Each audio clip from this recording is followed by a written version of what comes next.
I was delighted. We say that the retailers were there, and we learnt a lot from the retailers. And I've asked them for individual meetings, which I'm hoping to do in the next number of weeks. The inspect, we say, criteria was not as cut and dried as we had been led to believe. Tesco were the only ones that were adamant they wanted 30 months, but they only needed 30-day residency on the last farm. But nobody else had any requirements on residency other than the Board B requirements, which was 70 days in total. It could be on numerous farms. So that was, I felt, was a positive from the meeting. Meat industry weren't promising on price, but we feel that numbers this year will be tighter. We believe there was 60,000 cattle less in the system, and if we don't, or if China doesn't, deliver this year, it's not going to deliver. A different meeting today. I suppose we're starting to look more forward to the future. Having the retailers at the table was a big plus.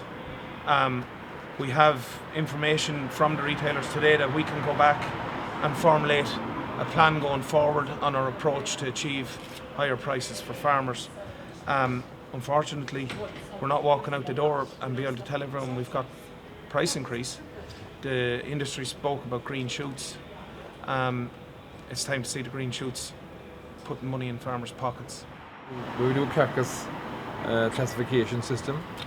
We discussed it at Link today. I suppose there's a kind of a pilot process in place where we have greater accuracy. I think the overall figure is about 6% greater accuracy between the old analog and the digital system. We did put in other proposals which Meat Industry Ireland will probably take in place and take on board, and they will put it to their members. We did discover today that carcass classification, the imaging and the LED lighting is only from one side of the carcass. We think there would be greater accuracy if they were able to image both sides of the carcass. So that is something that we want to have looked at again.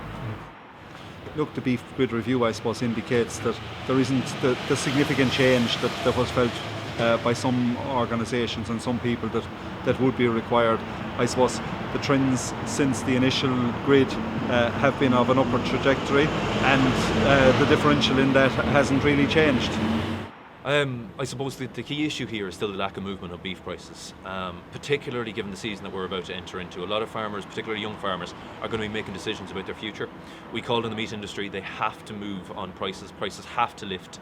There's justification there now. We can understand there wasn't justification perhaps in the past, or that's what the meat industry was telling us, but there's now justification in the divergence between our export prices and what we're currently being paid at the moment. It's really, really important that ahead of a very important time in the industry, we do welcome the fact that the retailers were there today.